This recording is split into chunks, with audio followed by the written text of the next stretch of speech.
Welcome to the What's Your Weird Story podcast. Everyone has at least one good story. And some of us have stories that are just to the left of normal. We're interested in the ones that push the boundaries of what we can perceive. Stories that defy explanations. Stories with an air of mystery. Stories we might not share for fear of being thought of differently. But don't worry, we're all friends here. So, what's your weird story?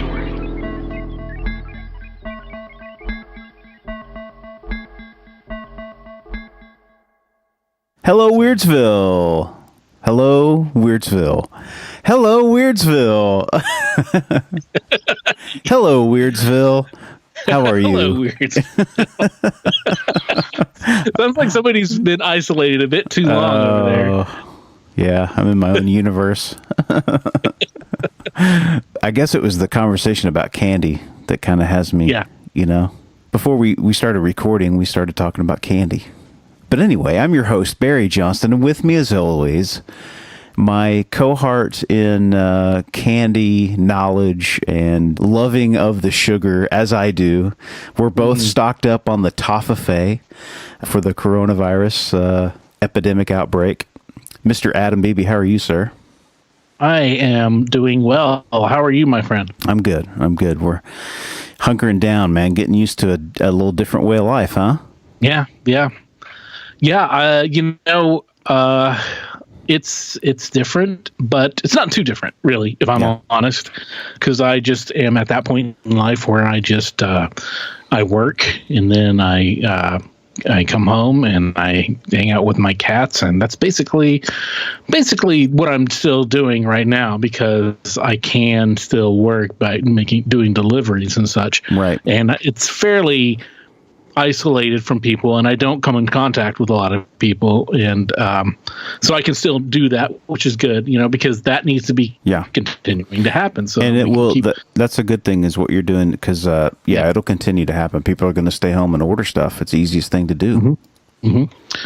Yep, and you are also able to continue to do your work. Yes, and I'm outside, so I'm not really around people. So we're kind of business as usual until otherwise informed, I mean, of course, you got to be careful when you're going into to places that, may have a crowd or. Yeah. But for the most part, if you play it right, you can minimize that, at least where I am. I know in other, parts of, like where you're at, probably a little bit more populated, you have a little bit more hard time making that happen. But yeah, it's kind of weird, man. And everybody I talk to is just like, can you believe what's going on here? I mean, this is unprecedented. 9/11 was nothing like this, man. Well, it's a whole different thing. Whole nother level. We've never had anything like this, no. really. Not in our lifetime, and probably not in much people's living memory. Yeah. Because the only time that we've had a mass outbreak of any kind of thing, and we haven't even had that yet, but enough to where we had, people were staying in a lot, was 100 years ago with with that flu epidemic, So you remember in the 80s when the HIV epidemic was a thing, right? And everybody was really freaked out and scared because we didn't know much about it, and it was just unprecedented times. It wasn't until you have a little time to look back on it where you're like, okay, we actually did a pretty good job of getting that. I mean, we really did. Yeah, considering. Once we became very aware of it, we did a pretty good job of trying to, what we're talking about now is flatten that curve. Right. Now we're comparatively between the two outbreaks and epidemics, we're ahead at this point than we would have been with AIDS and HIV. Because that was a slower buildup, and was spreading out, and it didn't have as quick of a turnaround on affecting people, and it was a different kind of transmission, and because a lot of it started in the at that point in time, the more unmentionable parts of society, where it was in the intravenous drug users, people shooting up and using the same dirty needles, and predominantly in the gay scene for the homosexual men, where a lot of people were still very closeted and weren't as open and would get that because people didn't know they had it, or people didn't care if they had it because they didn't know it was that bad. So but once we finally started understanding that it wasn't just limited to this group or that group or whatever, it could affect anybody and everybody. And the easiest ways to contain it was just, either, abstain from sex with people you don't know, or, using a condom, or, monogamy and not just keeping your body fluids to yourselves, or to one partner, stuff like that. I mean, just being smart about it. And that's what, if we all start being smart about it, now we wash our hands, we don't gather in large crowds. If we share resources instead of hoarding stuff, like that guy in Tennessee who, a garage and a storage unit full of hand sanitizer, and then was selling it on eBay or Amazon, and then they start cracking down on him. What a shitty thing to do, man. And he started giving it away whenever I guess the feds, not the feds, but the government, the police started coming and knocking on his door, because Tennessee has an anti-price gouging That's good. law, and as it should, and they should. You know what? I don't care if that guy does give it all away. They estimate he made like $40,000 off of that stuff. Throw him in jail. That's so wrong. It's so terrible. Immoral. Jeez, that's awful. It's just unethical, and that's what is it with the toilet paper, man? Why toilet paper? Why is that the thing that people are hoarding? I think everybody's just got the shit scared out of them. I guess so. That's just a terrible pun. I'm sorry, but what it is. I think what it is that everybody's gets their basic necessities, right? Yeah, and you start seeing less of a thing, right?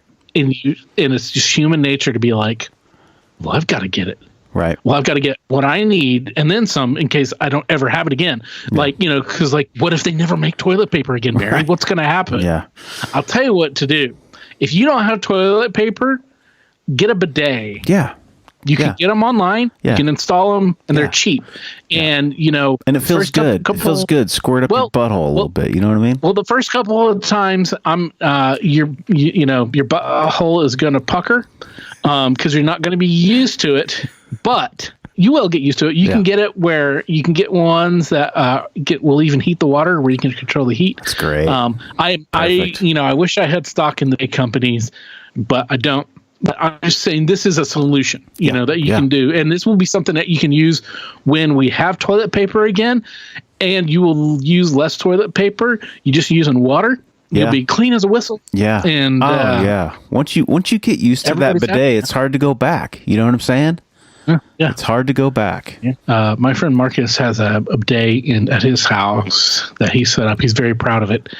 He gave me, we recorded a video a few years ago whenever he first installed it, and him demonstrating it and how it works and everything. And, that's one of the things I enjoy the most about going to his house is I can sit down, I can comfortably relieve myself of my bowel functions or whatever. Yeah. And I can feel clean. So bidets, that's where it's at. Bidets are great, and a friend with a bidet is even better. And you know who I feel one of those friends could be? Our guest, Micah. He's one of those guys. You want to go over to his house and just take a slam and use his bidet, Yeah, and I think Micah could. I agree. Micah might be somebody that would have a bidet. He could at least tell you the benefits of a bidet. He could probably tell you the history of a bidet. He could tell you literary appearances of the bidet. But so true. It's so true. That's what we love about Micah. Oh man, you guys Yeah, you want to talk about a wandering conversation. Yeah, that's what we love about Micah as well. Micah is he's a return guest. He was on much earlier with his buddy Gary, telling the Devil Tree and some other stories. The house, the haunted house with the blue flame cult, the dog that may or may not have been there, and all of that stuff. You remember? Yes. That was a great episode. That was a great episode. So we were able to get Micah back, and he had a couple of stories for us, but mainly what he had was just conversation and intelligent, interesting conversation that just wanders all over the place. We started recording almost half an hour before we actually started getting into the show proper. That's right. That's right. So it's perfect. It's great. It's great. So we hope you enjoy this. We hope it takes your mind off of the world, off of the current things, because it's all over the place and it's weird and it's wacky. As always, Micah, it's a pleasure to have you on, sir. And what's your weird story? Well, I don't know if it's so much my weird story, but people tell me things.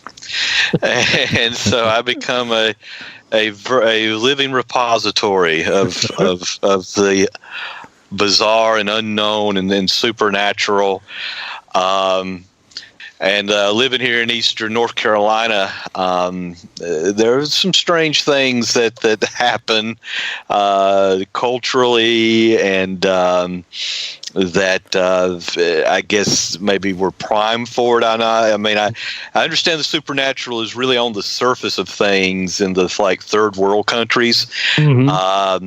We're not quite to that point yet here, but I guess you could say there is something of an undercurrent running.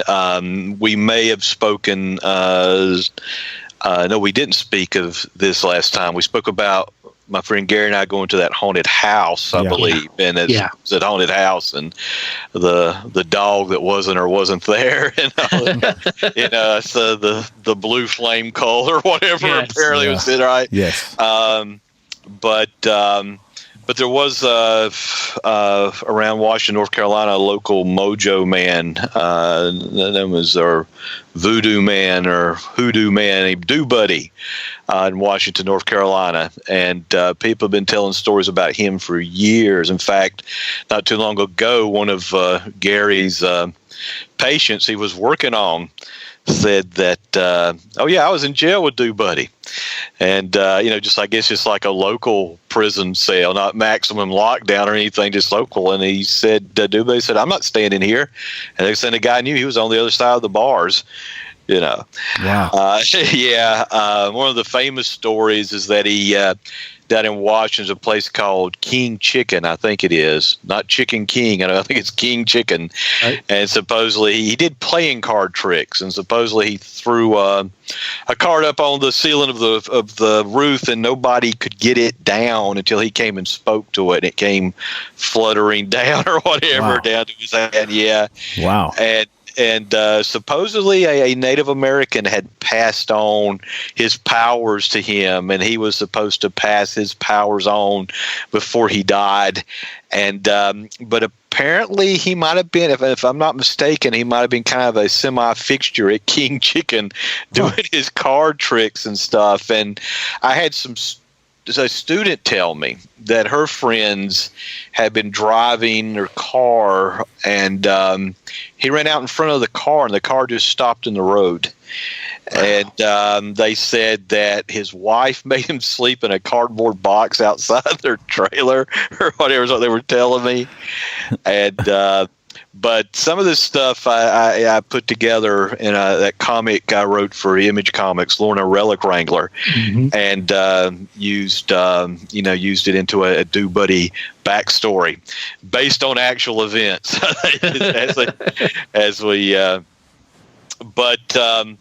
But even other than that, he's one, like I say, the local legend, and his knowledge of him still seems to persist, but he's long dead now. I understand they had to scrape him off the floor after when they found his body had decomposed so much.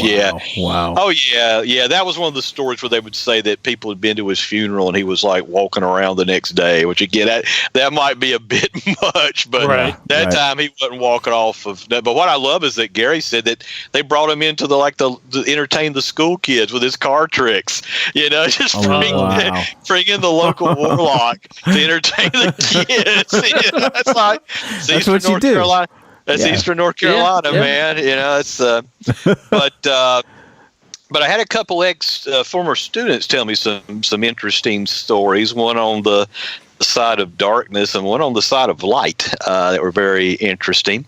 The one young gentleman, very together young man, and he was telling me that he had these two angel figurines, and he would set them on a mantle, and he would come home, and one of them would now be right next to the other. Yeah. It would next to the other. And he said that, like, if one of them eventually fell off, and his cat would be staring at the empty space as though he were seeing something, he would come back and a light would be on in the house. He'd left the lights off, but the light was on. Huh. And what was interesting about that, as if that wasn't interesting, the backstory to that was he had brought those figures from home, and his mother got on him as a young man about being nasty or being dirty with his feet. What are you talking about? And what he'd come to find out, she had found like one lying on top of the other, like something a 13-year-old boy would think was funny, but he didn't do it. Right. So he didn't do it, and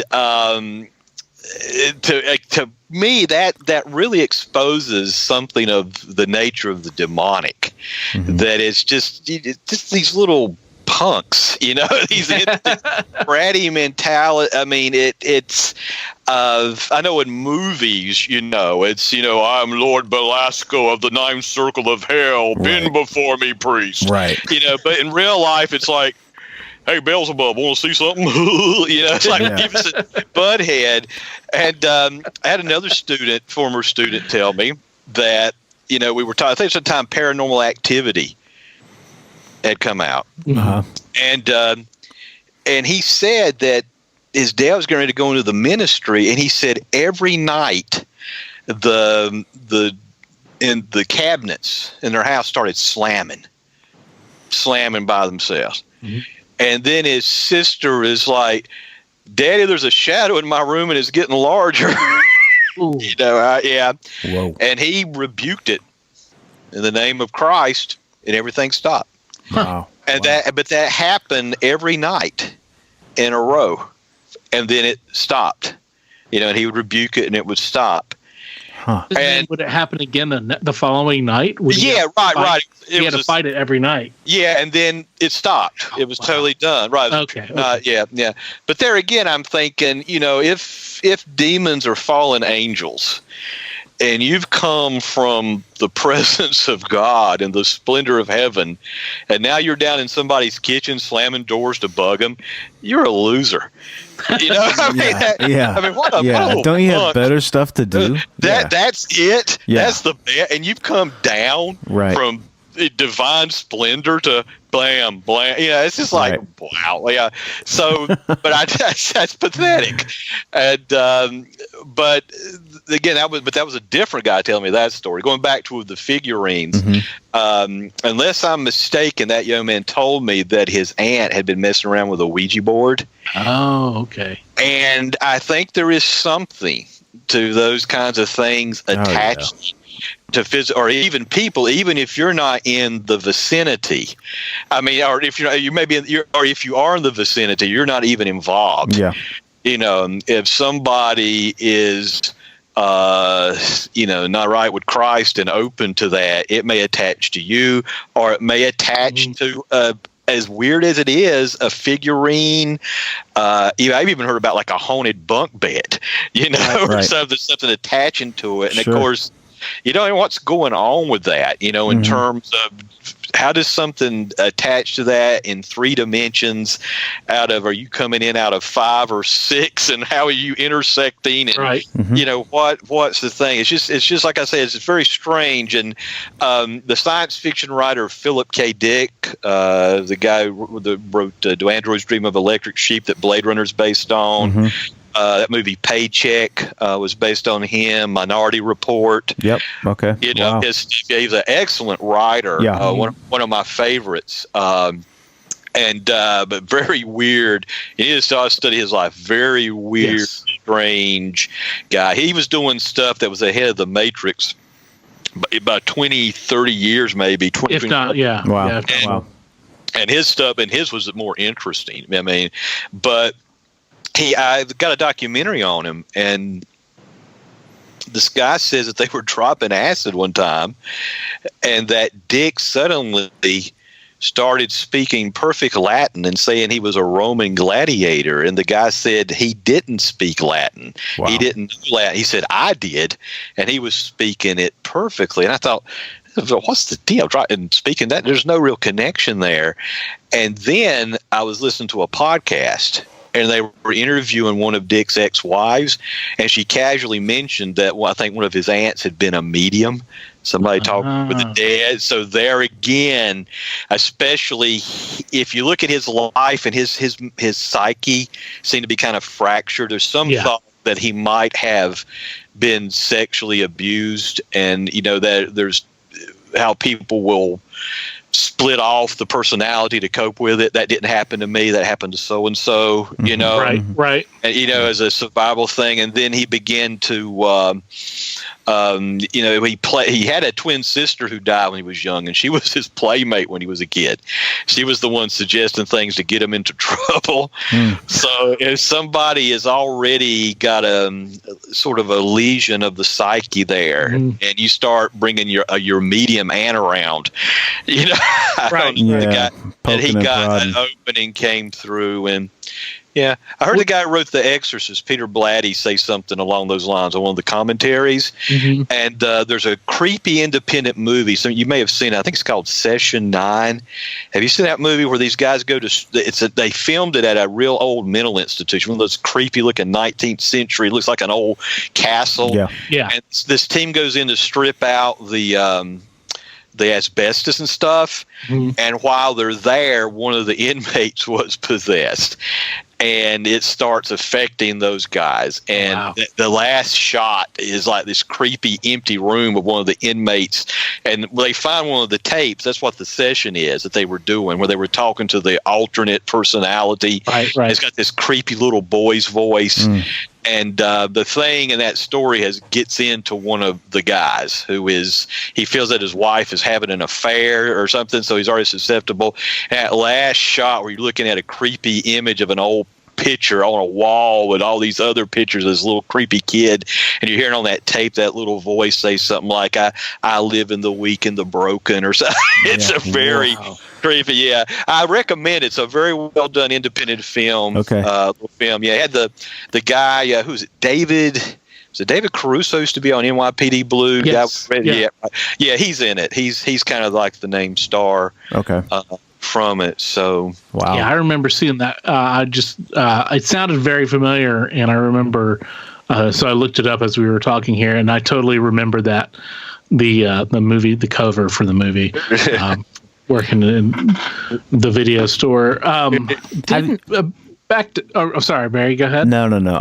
I was just going to bring up a different movie. I don't know if you've seen it. I don't know. Mike has probably seen it. So.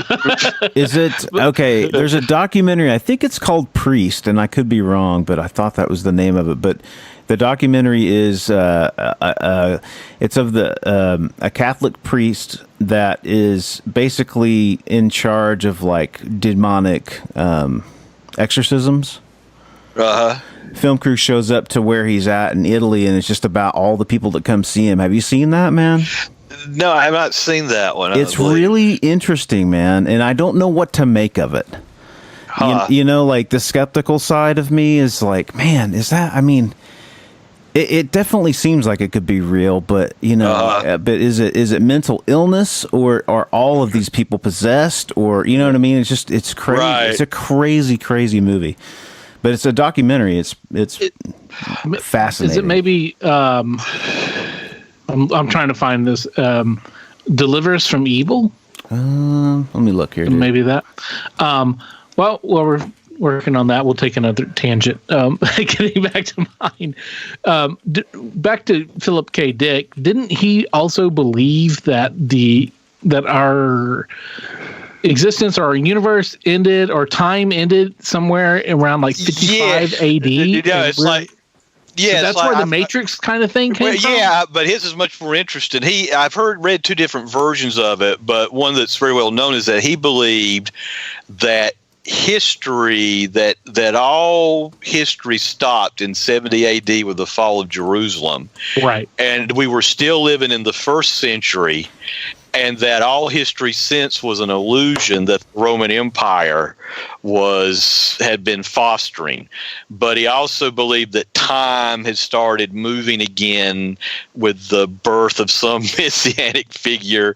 Probably one of his greatest books is Valis, Valis, which is also autobiographical, and it's certainly the writing. They wrote a lot of good books, but just the prose is style in that. It's like, mainstream, Hemingway, Updike. I mean, just the voice and everything that he has in it, right. it's the right on that, and that's it. And it's biographical as well as, but for him, the strange elements are just as real as the common elements, that everyday elements that he didn't see any really dividing line. That he was probably one of the first truly postmodern people where the line had erased between any categories, and he had weird stuff, happen there in his life, that just where it did seem like the line between what was inside his head and outside his head had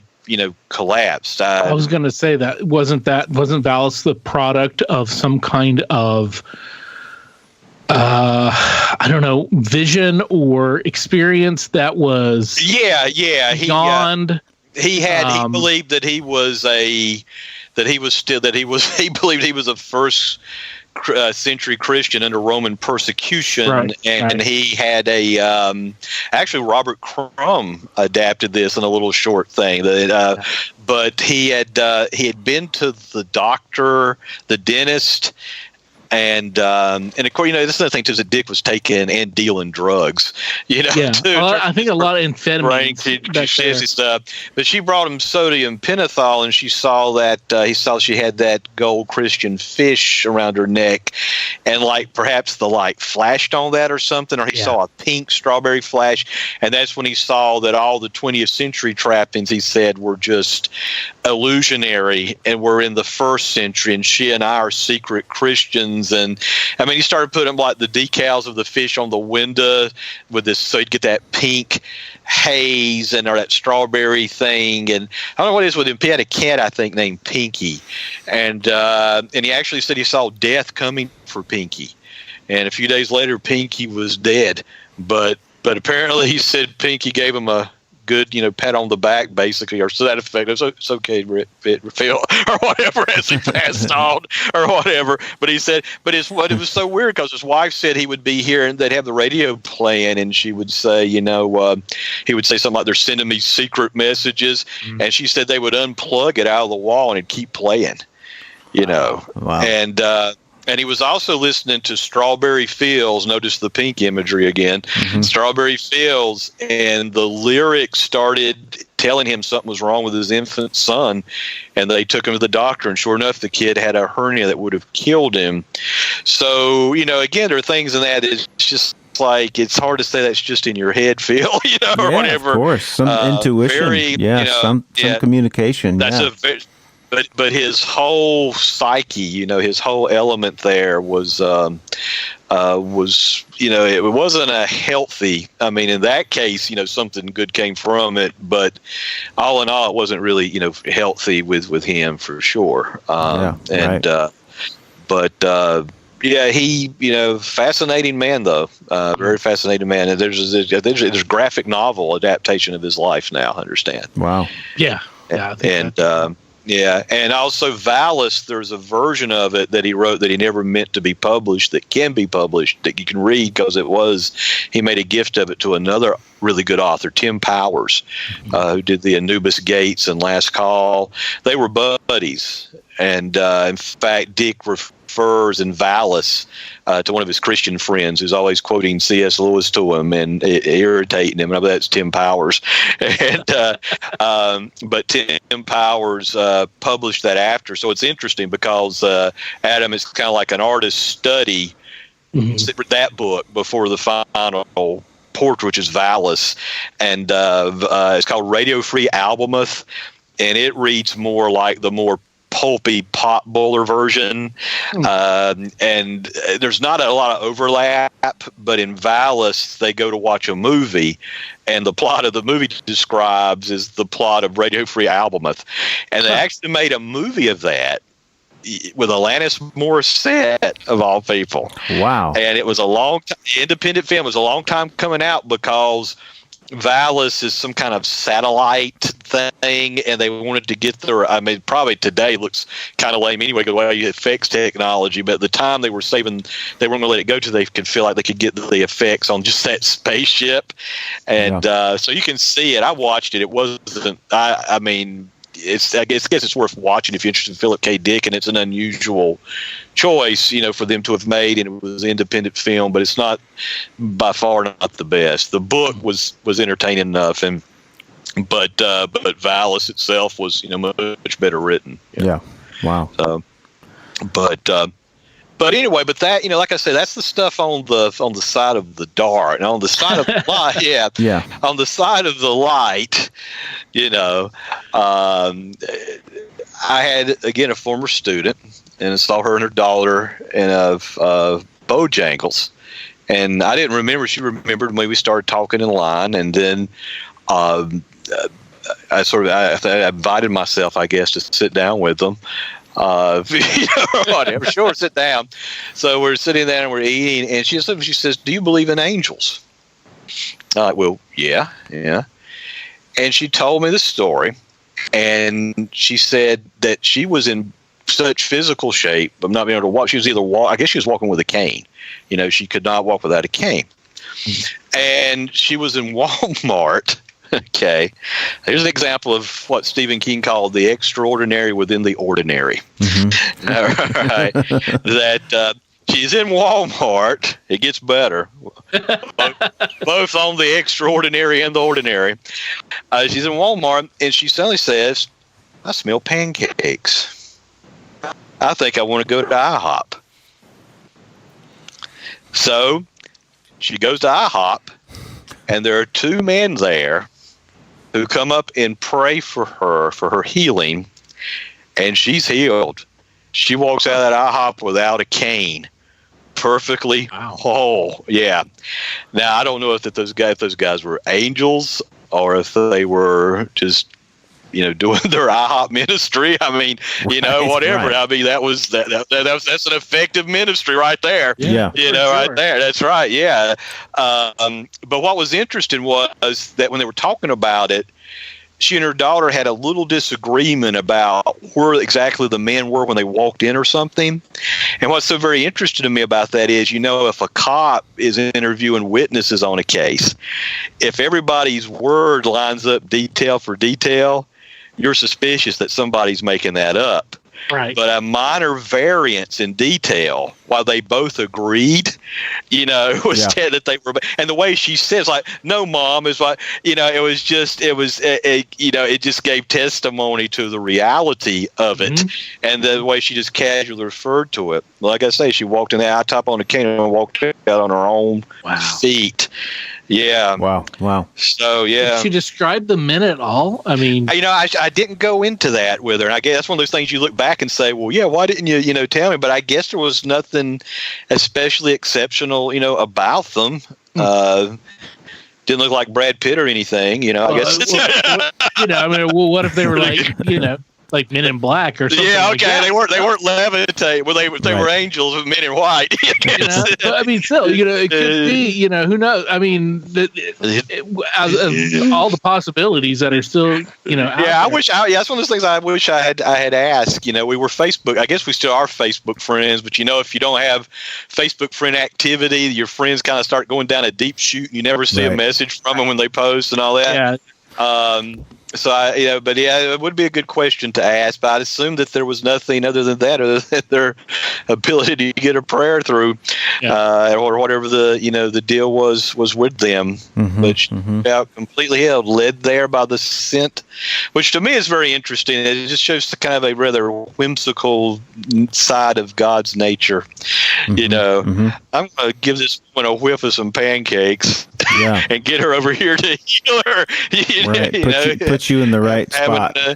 Having to play a little chess. That's right. With pancakes and IHOP. Which again, I think it's interesting where God is active in the margins, the extraordinary within the ordinary. He's not on the lawn of the White House raising columns of flames or whatever. I think God has kind of a bit of contempt for worldly power. He's not impressed. He would just soon, I'll heal that person in IHOP. I don't care if the press even knows about it. Or whatever. Right. Yeah. Man. So, Well, I think the moral of this story is to let your nose guide you. Be like Toucan Sam and nose knows. Have the spiritual messages of Toucan Sam. That's right. That's great.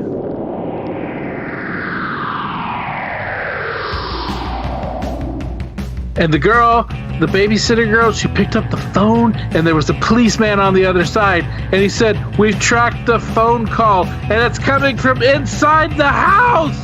Whoa.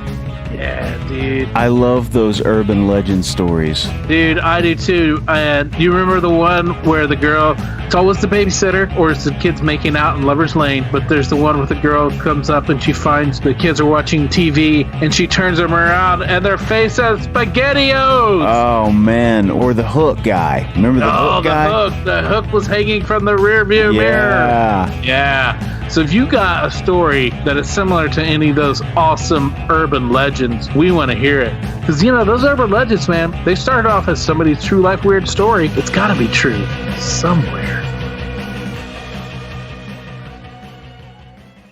A side note. Tell me things.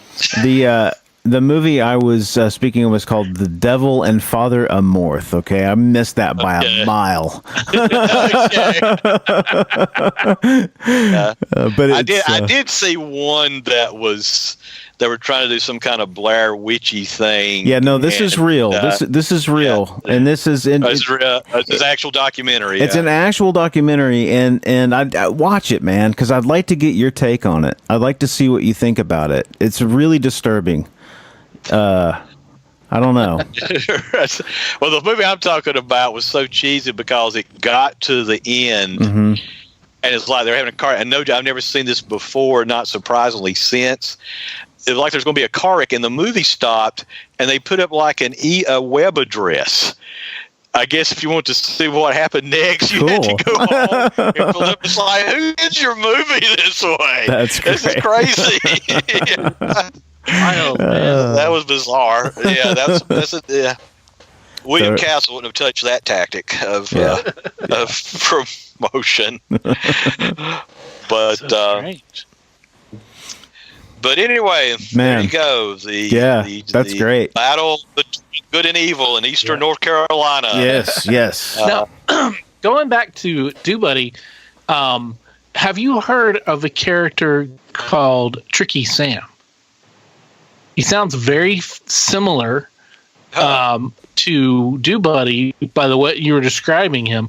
And one of our other earlier guests told us about this character in eastern North Carolina around Greenville and that area, who was called Tricky Sam, and he had all these things where he, were similar things where he would somebody put him in a room and he would, evaporate, escape it somehow magically. I have not heard of him, which is very interesting that I would hear from somebody over in Washington, but not Greenville. Yeah, well, he was and it wasn't just Greenville. I mean, in the area, like in Washington and all that stuff too. And it sounds, they sound similar, but yet also it's not repeating the story. So it's not like this is this exact same person, right. thing. Similar characteristics, though. Yeah. Yeah. That's something strange. about that part of the country that breeds that weirdness. Yeah. Oh yeah. A student was telling me about a woman, years ago in Goldsboro, that his mother got sick and his dad was messing around with another woman, and the other woman, he got to look around the house and they found like a pouch, and the woman had apparently tried to put a hex on her or something, said it had a piece of money in it his mother had touched and all this stuff. Yeah, trying to. So yeah, that's the doing roots phenomena. Exactly. Right. Yeah, exactly. I guess that stuff. So yeah, like I say, people, in our Western world, we've sort of, I think we take things through a lot of filters, and whereas if you go outside, the supernatural world and stuff is just right on the surface, running across, and people don't strain that, try to strain that out. Right. But in our world, people will see. Yeah. People will see something totally incredible, and because it's not convenient, they'll just look the other way. Right. That doesn't fit, my nice little world right. view of how I like things to be, and it becomes easy to just, walk away from it. And I think it's interesting that you even get that in the Bible. Showing you guys the honesty of the reports of miracles in the Bible. There's one instance there where God speaks audibly to Jesus, and the scripture says some people said it thundered. So you had rationalist thinkers like that was thunder. And then my favorite is the guy who was blind from birth that Jesus heals. And it's obviously the same man saying, people say, that's not him, that's just somebody that looks like him, Right. So there again, human nature hasn't changed. Right. When there are people who see something that makes them uncomfortable, that they can't deal, then no, it's got to be anything other. But, and in fact, I was listening to a guy talk, he's a university professor, and he's written 2 books. It's 2 volumes on miracles. And it started out as a footnote in the commentary on the book of Acts.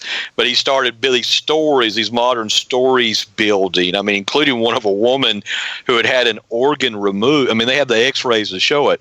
She had a diseased organ was removed, x-ray, they prayed for her, and then she had a new organ back. X-ray showed that it was back in her body, right? And he was saying that that some guy that they had brought in who was dead, and that, this guy was even starting to look funky, and God thumped the doctor to go back and pray for him. And a guy comes back and prays, and that guy revives, comes back to life, and the nurse looks at that and asks the doctor, what are you doing? It's like, stop, leave him dead, or whatever. Cut it out. Stop raising dead people, or whatever. You're freaking me out, That's not normal. That's right. He should be, cut it out. Let him, he's dead. Like the Monty Python joke, Right. That's right. You will. That's right. You will be. But cut it out, doctor. What are you doing? That's right. Yeah. I think that, a lot of times it seems like with like miracles and with the supernatural.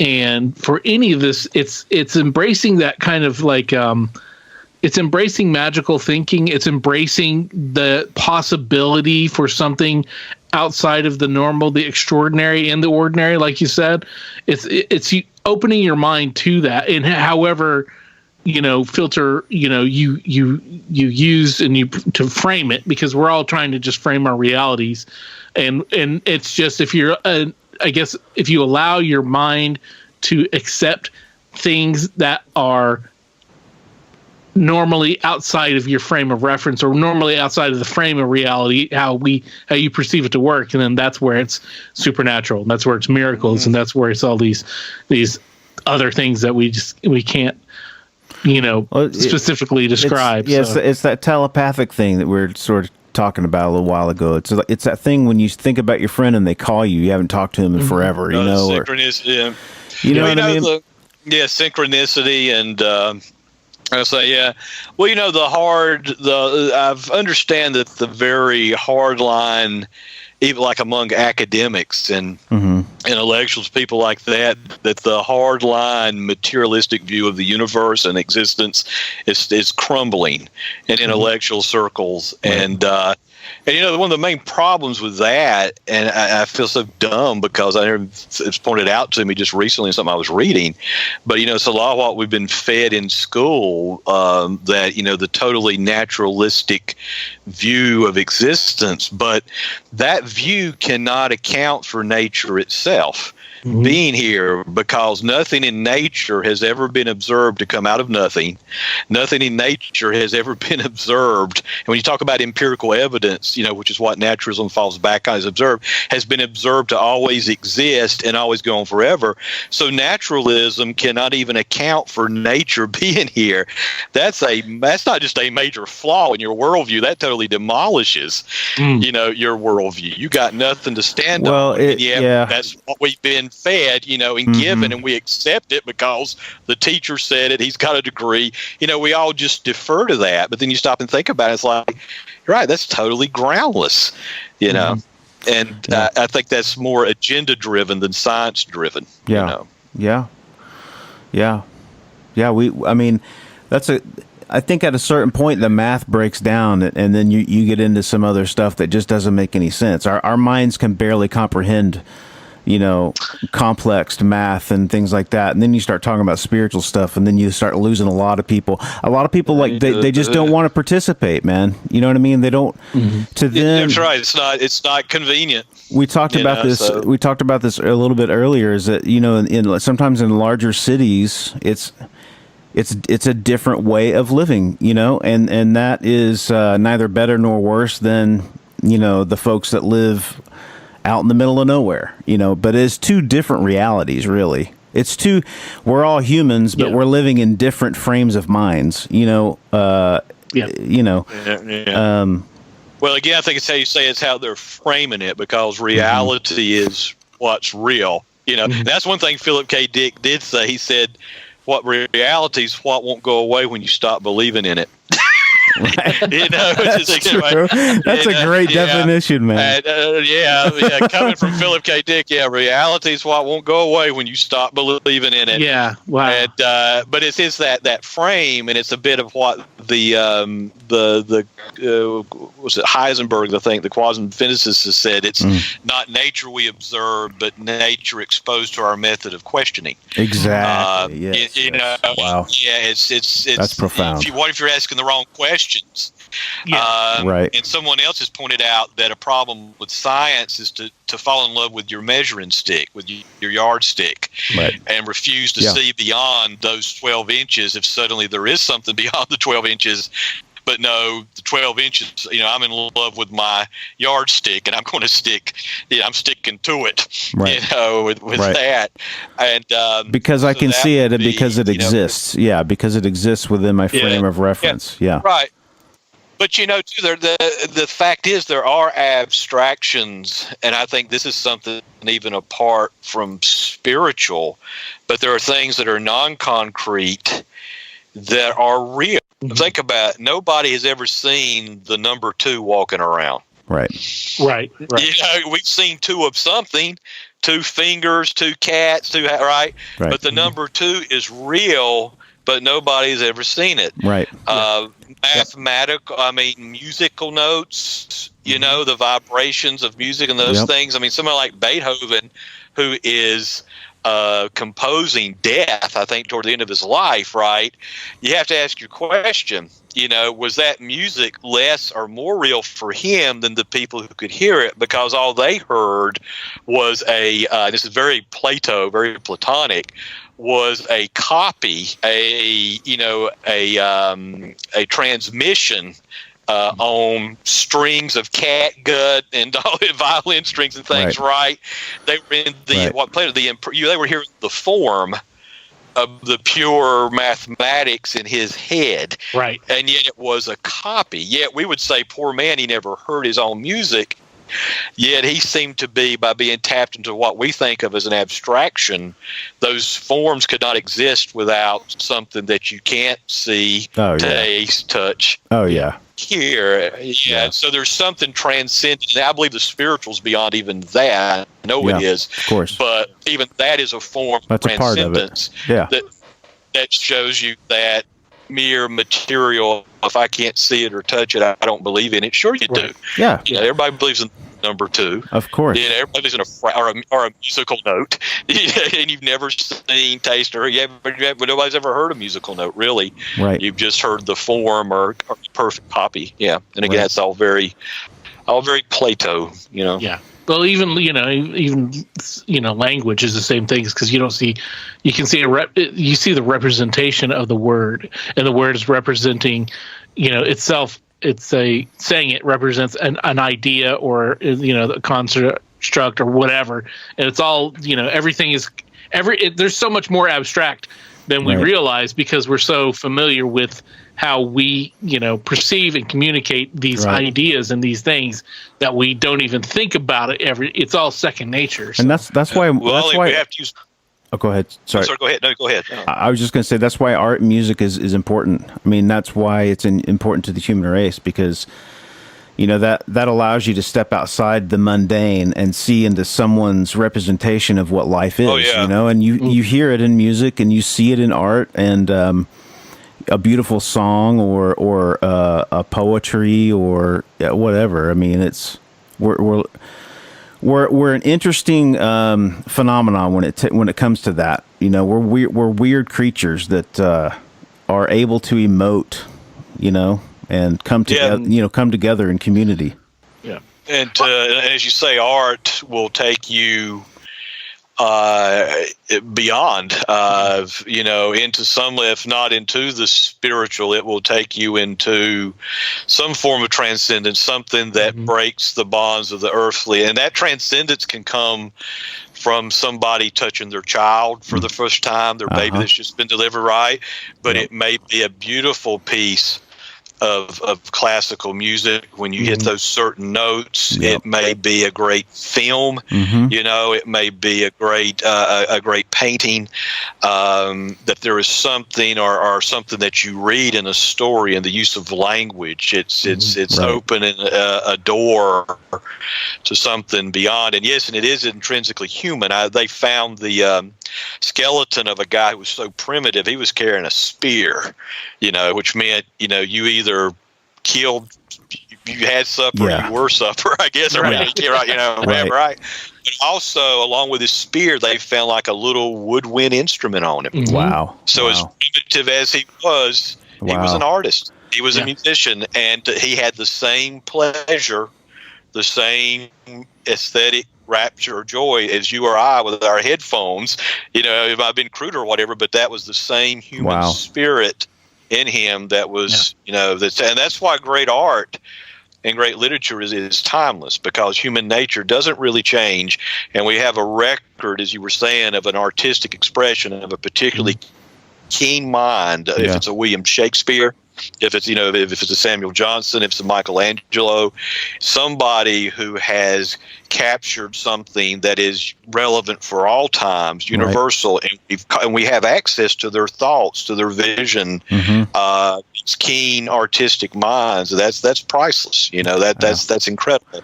For sure. To lose that would be awful. To lose that would be terrible.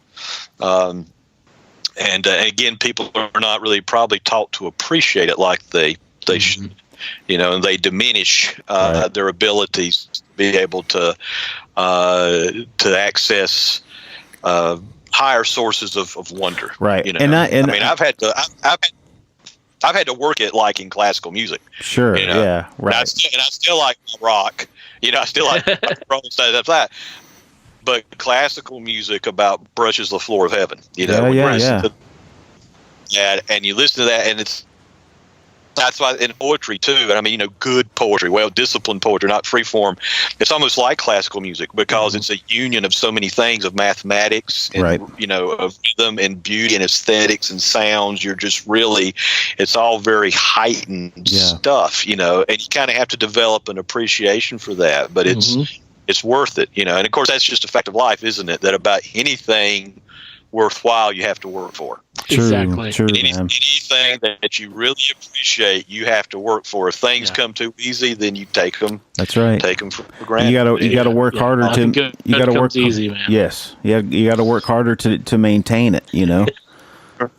That's so true, man. Mike, I always enjoy our conversations because they do wander. So very much. And Micah used to come to my comic shop and hang out, and we'd be there for hours after closing, just talking about any number of things. Either talking starting from one subject and going through watching Riding the Bus with My Sister with Rosie O'Donnell, or The Room with Tommy Wiseau on your little TV in the back. Yes. Good times, man. Remember when I thought that the guy in the Rosie O'Donnell movie was Michael Jordan playing a Corvette, and you were like, boy, Rosie must be tall. It's Michael Jordan playing. It wasn't Michael Jordan, but it's Michael was convinced it was Michael Jordan. And there was he's running around in a basketball jersey, and a bald head. So there was no getting around it. It is not. The TV that we watched on was also a very small television as well, so it didn't help out. It was not a well shot, or good movie by any means, but it was definitely entertaining for all the wrong reasons. That's right. It was like it's the golden age of Hallmark television. That was in itself a very weird, bizarre movie. Taken out of context, it was so strange, But yeah, so it was the funniest things. Michael was just swore up and down he was watching Michael Jordan. That was wrong. That's great. That's great. Not recognizing. Yeah, I stand corrected. That's awesome.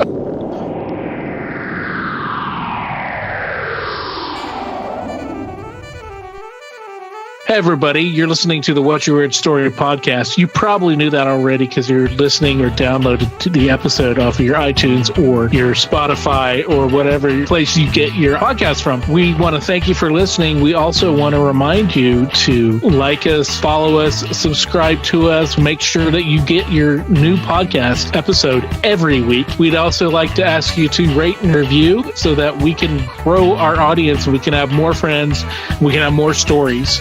So thanks for listening to What's Your Weird Story.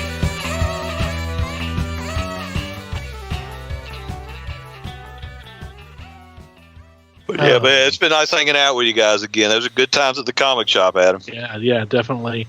That was a good time. Hey, I got a question for the author. Did you have another book come out, by the way, Micah? Or are you? Is there another one coming out? I have a novel. Yeah, I have a novel that came out in November, a epic fantasy romance.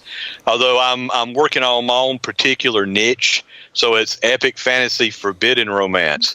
That's right. I hear forbidden romances like that are very popular on adult video website. That may not be the same kind of. Well, the reason, well, no. This is the classic of the princess and the tutor, that kind of, yes, you're not of our royal blood, young man, don't you dare look twice at her highness, thing. But also she's possessed. And that complicates things by the Snow Queen. She's our oppress. She thinks she's the Snow Queen, but she's not. She has no powers or anything, but she thinks she's a Snow Queen. She thinks she's elemental. She's a 17-and-a-half-year-old girl who's on the throne, or headed for the throne, and she can't even relate to other people as human. And she's really obnoxious. She's run off 4 other tutors, so they get a 24-year-old boy. You can see where this is heading. And after Curry, he's the only boy on the block, and she doesn't have any friends. But he's a failed poet because he's really terrible. His big claim to fame was entitled "Upon a Fjord, Dying Young." And that's right. And everybody keeps messing up and thinking his heroic dog Ute is really a goat, a heroic goat. And he's like, no, it's a dog Ute of Dan White Fang's, Sven Jorgen, the Viking king, and whose girlfriend is in fact dying young on the fjord. And she actually, instead of wasting away, I cut this out of the novel, the details of the poem, but instead of wasting away, she was one of these people who starts eating when she's upset because her lover's gone, so she puts on a lot of weight, and she why in a coma, a Valkyrie inspires her to make an ongoing funeral pyre, burning of her body fat, so he'll have a way to go. I told you this guy was terrible, a poet. Anyway, they didn't make it. Yeah, you're getting the extra feature cut scenes here, because this book ends up being like 630 pages. So yeah, that's great. I was told that my character was coming off as a bit off-putting, so I decided I'll cut Shelve this that. Shelve that. Yeah. But basically, he can't be a poet, but he gets with her and finds out that she is in fact the target of several court occult conspiracies.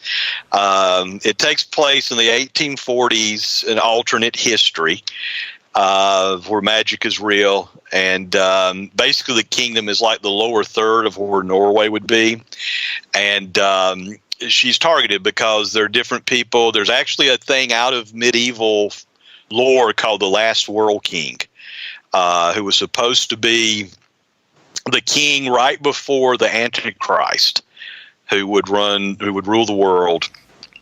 And so you have different factions, different people who want to get on that throne, and they want to use her. This possess. And I did actually tie in some actual occult cult techniques of how you break down somebody's sense of self and personality. And you find the first version of her story is all very Disney, all very Maleficent, walks into the hall of the blessing and you didn't invite me, blah, kind of thing. And then you find out it's more like MK Ultra. This cult was working on this cult was working on her as a kid to break down her personality and to open her up to this entity. Basically, the Snow Queen is the cult's familiar. She's sort of a pawn, and there's a bigger threat behind all that. So the enamored young tutor, suddenly finds that the extracurricular activities just got a lot more interesting and dangerous and fantastical. And so, yeah, Portrait of a Snow Queen. It does also feature a Cthulhu impersonator. Great. Who is, well, he's not quite Cthulhu. It's just kind of got tagged into him. He's imprisoned under a glacier instead of which is a form of being imprisoned underwater. Right. So got tagged on. Yeah. So we're keeping our snow element going and our theme going. But yeah, it's a bit of awesome. If you think of Frozen crossed with a bit of Taming of the Shrew, with a PG-13 Game of Thrones element. Nice, man. Nice. Yeah. some Hammer horror. I cast Peter Cushing and Christopher Lee in it in my head. Right. And I started writing those guys, and when Peter Cushing finally walks on stage in character, he started writing himself, and it was it has a cover by Aaron Lopresti, who was the regular Wonder Woman artist for 2 years, still very active. Nice. Beautiful. Yeah. Portrait of the Snow Queen. Wow. On Amazon. Very cool. On Amazon, you can find that, and it does have the covers really fantastic. Yeah. And only 99 cents on Kindle for right now, too. There you go. You don't just what have you got to lose? $1? That's nice, right. Less than $1. That's right. That's $1. You don't even have to take it down. You don't have to take it down to Goodwill when you're through. Just if you don't like it, yeah. But I do. But the book version, we worked really hard to create something not just with the cover, but with the interior illustrations and the whole presentation. I wanted to get back to the time when a book was an event, right. When print media was an event in the 19th century, the 20th century, and the kind of production values and things that, certainly the fact that it's 630 pages long gives it some presence, right. And I'm working on the follow-up now too. Awesome, man.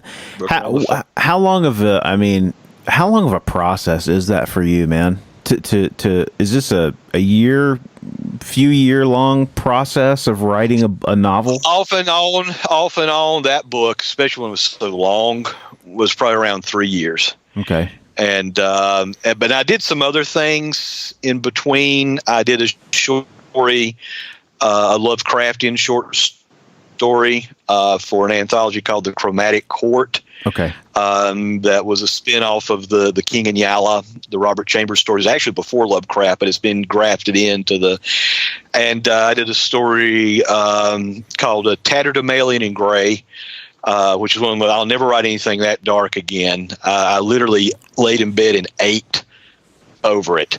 It bothered me so bad. Wow. It starts off in a Holocaust camp with a guy entertaining Jewish kids during Purim while the smoke from the ovens are blowing over them, and he's doing his little puppet show, The Ashes. This is one of the lighter moments of the story. That's right. It is. It's I think it's one of the best things I've written, but man, I am not going into that place again. Yeah. And when I started writing it wasn't that way, but it was too long. I had like 2 parallel stories. I had to cut one, and this was the backstory. And then I also my version of the character of Becky Sharp from the 19th century novel Vanity Fair. There's a Dorian Gray anthology that, in fact, Adam, I owe you a copy of that book. I've been thinking about that. I got to send you a copy. I got to get in touch with the editor and get you a copy because you're mentioned in the introduction. It was an anthology dedicated to new adventures of Dorian Gray from Wild Hunt Press, and that's also available on Amazon. And I wrote a Becky Sharp novella for that. And so doing that and doing this book, I could have got it done sooner. And plus, at that same time, of course, my mom got sick. Yeah. And so that started. And then I had the retirement thing. So because of the retirement thing, I lost about a month. And other things I wrote. And because I made a pitch for a Tarzan novel that unfortunately was not accepted. And, I wish I had all that time back, getting on my own book. Right. I was in a rush to get it out before Frozen 2, because I didn't want anybody to think that, that certainly was, as I say, an inspiration. Mm-hmm. I went back to Anderson's original. I went to The Ice Maiden, which is a darker story of his, and I tied in other things. I'm probably the first person to cross over Robert E. Howard and Hans Christian Andersen, but it is there. And so there are others saying I worked hard to make my own world and my own brand and my own series. So I didn't want to look like I was just tagging along. Of course, I'll take all the publicity I could get that way. Sure. But I wanted to stand on its own, and so there's a lot of pressure there that I could do with that. And plus, something just that long, I can't write anything that long again, coming under that tight of a deadline. Just to prove, I hired in a professional editor. Mm-hmm. Follow up is going to be shorter. Yeah. The follow up's going to be shorter. Follow up's very pulpy. I'm only just over 100 pages in. I've already hit the tropes of Tarzan, Lost Civilization. I've got my shadow Batman type character, all within 100 pages, or something. That's great. But it is all one story. It does from the Snow Queen novel, even though the Snow Queen novel does have an ending.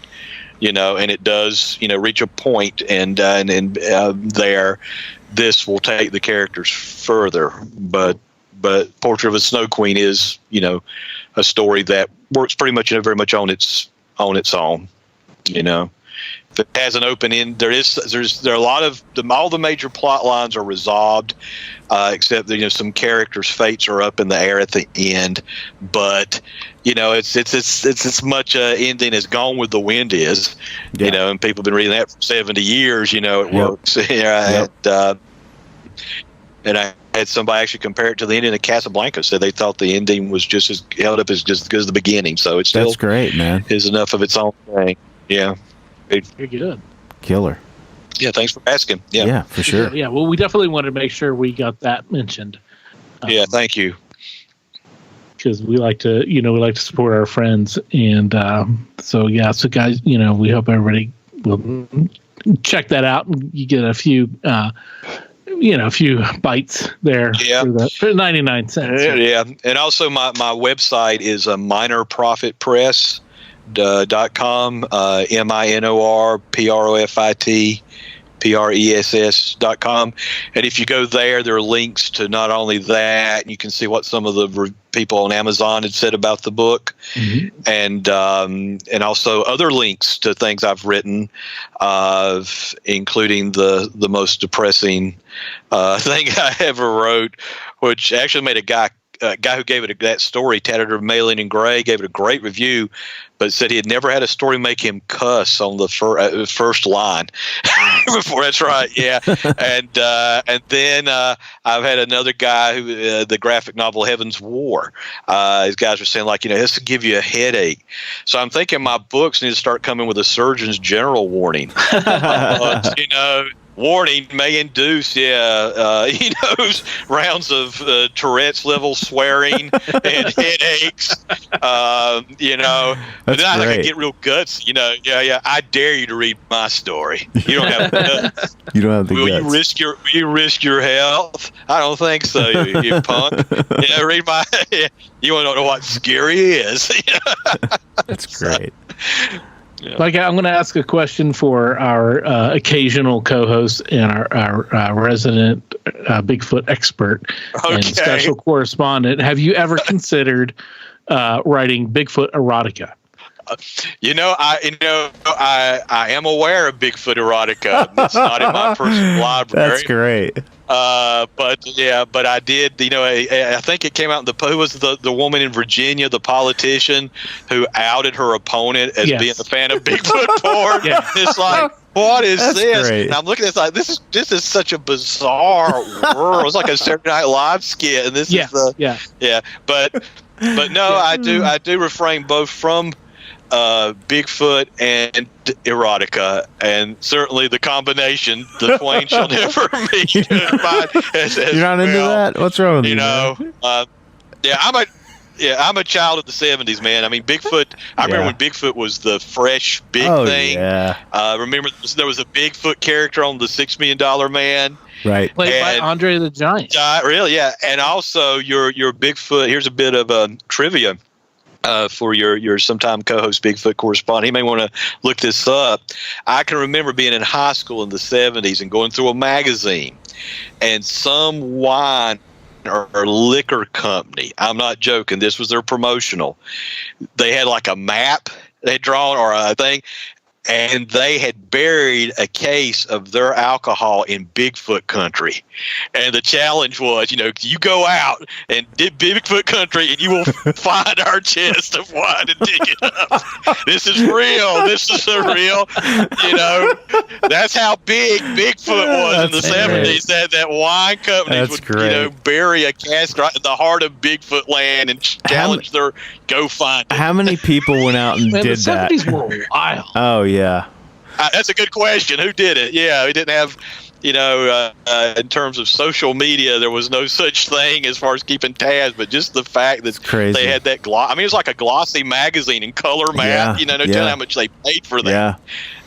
We buried it in the heart of Bigfoot country. You remember the ads that you would send away for shit at the back of like comics and stuff? You'd like send away for, I remember buying like a survival knife, with the compass on top of it. And you'd send your money away, and like 8 weeks later, it would take 2 months for them to get that thing to you. What was about? Why does mail move so much quickly now?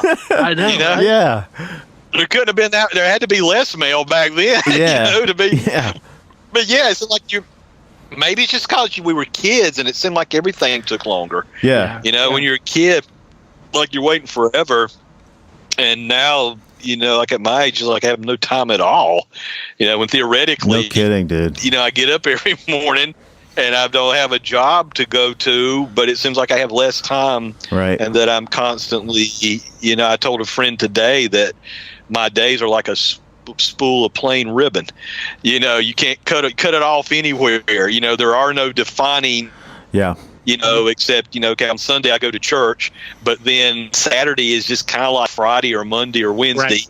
And then holidays. Well, I'm kind of off every day, but also working every day. Right. I'm trying to get my writing going. That's awesome, man. Yeah, it seems like I simultaneously have more time and less time than ever. Well, I think that's great. That's great that you're putting your efforts into things that you love and enjoy doing. I mean. Oh yeah. That's pretty much what That's where my fun's coming from. That's great. That's great. Yeah. That's awesome. I don't want to leave that imaginary world. Of course, man. Unless they open a new KFC. Hey, I got to ask you, what was? Do you remember your first bite of the Colonel? I mean, do you remember? I don't actually remember the first taste. Okay. But I do remember getting the box. And I think we were in Tennessee, and I remember the old folks back home sheet music. Yes. Was it original or crispy, extra crispy? There was no extra crispy in those days. So it was just we're talking the 60s, man. I tell you the original 7 herbs, and that I think Kate, one of the original 7 herbs. Yeah. It was so far back, the first one he put in. Yeah. I'll tell you what. I worked briefly at a KFC in high school, and I've seen how that sausage is made, and I definitely am not. You don't want to make any more sausage. Of course, I've also been a vegetarian for over 20 years. So I tell you, was that what pushed you over the edge? I tell you what the real winner is on the KFC menu is the biscuits, man. Those fresh hot biscuits, dude. Oh, forget about it. Yeah. When I was younger, I would have said the potatoes and gravy. Well, that too. Man, that's a given, though. That's a given. Those biscuits. Oh, so good. Well, now their new thing is something like the Nashville hot chicken or something. Yeah. So they got hot chicken. I've tried it. Yeah. I've tried it. Have you tried it? Yeah, it's pretty. Yeah, I like it. In fact, I'm thinking right now I'm going to have some. That's what my lunch is going to be tomorrow. Yeah. There you go, man. What an interesting turn for a paranormal podcast. Yeah, glad we could talk. Glad we could hash that out. We talk KFC and fast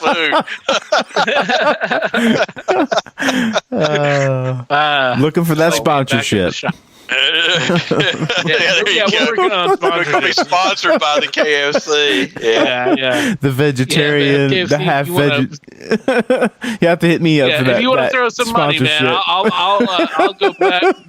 For at least I'll say it. I'll read the lines. You'll eat the biscuits. You'll eat the biscuits. I'll eat the biscuits. You eat the biscuits. I'll eat the hell out of it. Oh man! Well, I think we've run the gamut. I think we have. Always a pleasure. Thanks, guys. You're welcome. Hey, good to talk to you, man. Always a good time, and it's you never know where it's gonna go, and that's I always appreciated that about hanging out with you. So super.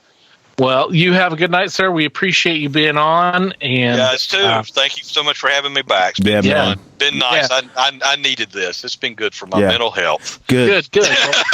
Hey, come back. Hey, come back anytime. You got Yeah, anytime you want, man, we come back and we'll talk. You find some more curious research and stuff to share. Then we'll maybe some people will tell me some more interesting, fun facts. Yeah. Of the world. Hey, find a way to work KFC into your next novel, okay? The Colonel. Yeah. Yeah, put the Colonel in, because the Colonel's big and back now. He's all over the place. That's right. So, yeah, that's portrayed by Billy Zane, amongst others. Right. Others. One of the best that has done it. That has been the Colonel was Reba. I don't know if you ever saw that one, but Reba McEntire was the Colonel. I like Norm Macdonald. Yeah. Reba McEntire is Colonel. Well, that's like that Bob Dylan movie now, isn't it? Where they had all the actors. You didn't get all these actors to play Colonel Saunders. Well, yeah, they had a promo with the WWE, and so they had a bunch of like their wrestlers dressed up as the Colonel, and they had a match where they had 5 or 6 colonels wrestling each other to find out who to be the Colonel. So bizarre. That's awesome. So it's and they're wearing the colonel's. They're not wearing the coat, but they're wearing the pants and the shirt and the bow tie, and they have the goatee and a wig on. But their shirts are sleeveless, so it shows all their their muscles. That's right, their guns. Yeah, that's great. And dude, that's out there. That's out there, and you go and I mean, there's so many people have been as part of the new campaign for the past couple of years. So many different people have played the Colonel, and it's brilliant that they did that. And the reason they did that is they hired somebody and he creeped people out. Yeah. He looked very good as the Colonel, but he creeped people out, so they switched him. And then somebody was that's people noticed that they switched, right? So then they're like, oh well, people notice, people pay attention these days. Let's keep switching. Norm Macdonald was one. He was great. He was awesome.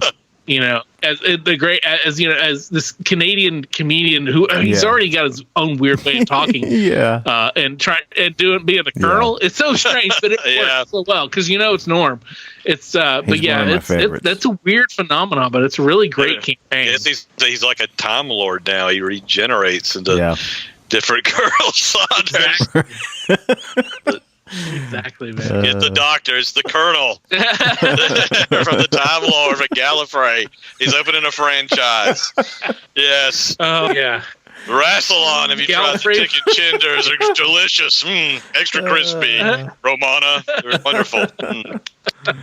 Yes. Gallifrey fried chicken, man.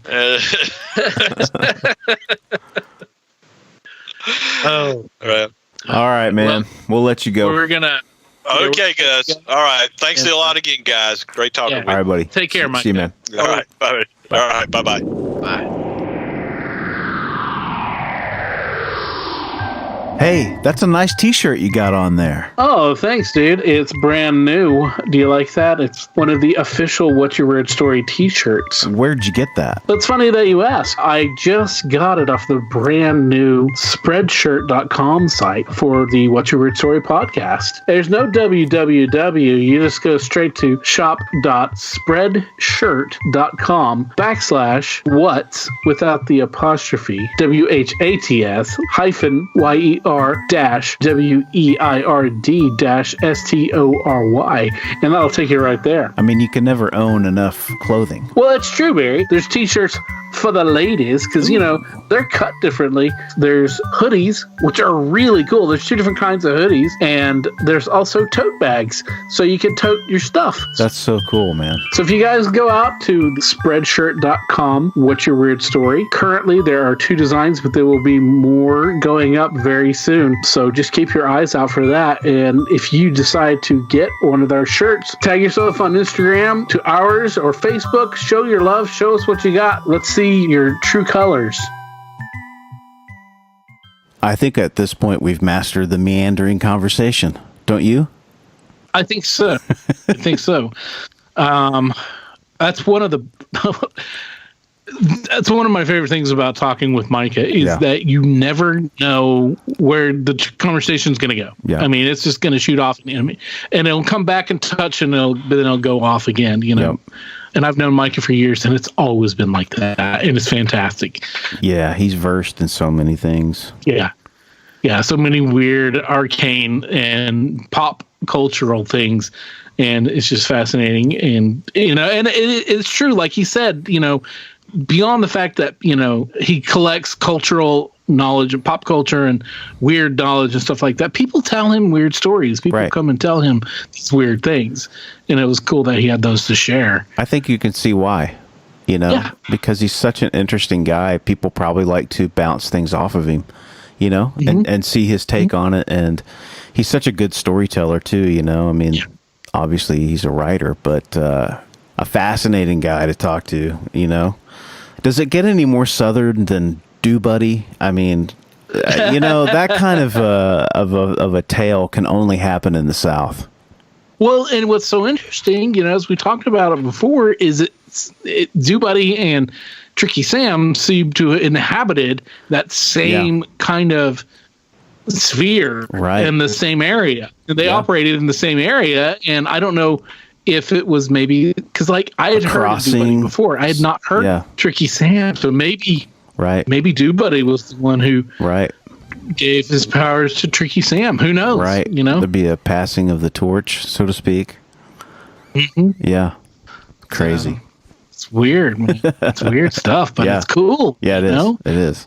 And it's just great local flavor. And then I love the fact that how he's talking the story about the mischievous spirits, I guess, for lack of a better word, playing with the angels and making them do making them look like they're getting it on. Right. I could put it more delicately than I did, but that's hilarious. That's somebody's got a sense of humor. The student, his student that was healed at IHOP. IHOP, yeah. The healing power of IHOP, or was it more? I think I always get the pancakes on the side, and I feel like I'm healed after I've eaten them. So I get it. But no, that's wild. It's really cool. I mean, because the occurrences that set that into motion. Where she was at Walmart, thought she smelled pancakes, so she's like, "Oh, I want to go to IHOP," and then she goes to IHOP, and she can walk out of IHOP without her cane. I mean, because these guys, and that's I mean, there's whether you are a believer or not, or whether your particular faith is one thing or another, there is something about that kind of the power. Even doctors will say that prayer helps people, and they don't know why, but there's something about in prayer or in belief, or having that kind of a positivity, or having the power of the belief. There's something about that is real, and it's and we can't explain it. We don't know exactly how it works, but it does. That's right. So it's the power of the mind, it's the power of the universe, or that's right, or or what, or God, or whoever you prescribe to. Absolutely. Pancakes. I don't know. Right. That's true, man. We talk about that a lot in martial arts, because there's a lot of that same thing kind of going on. It's like you put your mind, to something in order to create, and it sounds woo-woo. A lot of people get caught up in the woo-woo aspect of it, but the idea is you put your intention towards something and you make it happen, and I've always said that I don't discount spirituality and all that, because there's something to it. There's something to it. Mm-hmm. Yeah, and there's all sorts of ways of perceiving it, and like as we talked about, that's the beautiful thing about Philip K. Dick. Right, and all the way he perceived things and stuff like that. And again, that's just another example of how any conversation with Micah is going to go, in 6,000 different directions, and that's what's great, entertaining and fun. Those are the friends that you enjoy talking to and sharing with and listening to. In those types of conversations, I just try to listen, and I think as you get older, you start learning that like conversation is less about you and more about someone else, you know? And right. And that's really the great thing about what we do here, is because you and I kind of take a back seat to the story being told, and we're just there, and wherever the conversation goes is wherever it goes. But it's a cool thing to just have great people on. Thank you, Micah, for being on here, man. Yeah, thanks a bunch, man. Mike has always been a very good friend. It's just always, just incredible pleasure just to talk to him. So we hope Mike all the success. Check out his newest book. You can get it on Amazon. I think he said it was like 99 cents for the digital version. Awesome. It is the Portrait of a Snow Queen. Great. So check that out. Mike is really, he can tell a tale, like Barry said. So, and you've probably been at home for a few days now, or a week or so, probably crawling up the walls. Maybe, hopefully not. Hopefully everybody's adjusting well to this new time that we're in, experiencing. But hey, if you want to talk to us, you've got a weird story, or you can tell. You got a good story or whatever, man, just get a hold of us through our email. What's your weird email? It's yer@gmail.com. Call on the hotline, 513-909-9821. Hit us up on our social media accounts, whatever, get a hold of us. We love talking to people. We love talking to you guys. If you don't have a story, or you think you don't have a story, tell your friends, tell your family. Find one for us, send somebody our way, and so we can all sit down and share and talk and have a good time and take our minds off of the real world and what's going on everywhere, and just having a good time. So. Absolutely, man. Absolutely. Cool deal. Well, join us again next week, and we will be here, whether you like it or not. You like it. Come on. You like it. Come on. You do. So we hope you do, at least we're humbly. So, but join us next week. And until then, be safe. Be weird. As always, if you have a weird story, we want to hear it. If you have a lot of them, we want to hear them all. We can't do this podcast without your invaluable contributions. Whether it's sharing your stories, listening, rating, and spreading the word about the podcast. Thanks for listening. Until next time, be safe. Be weird.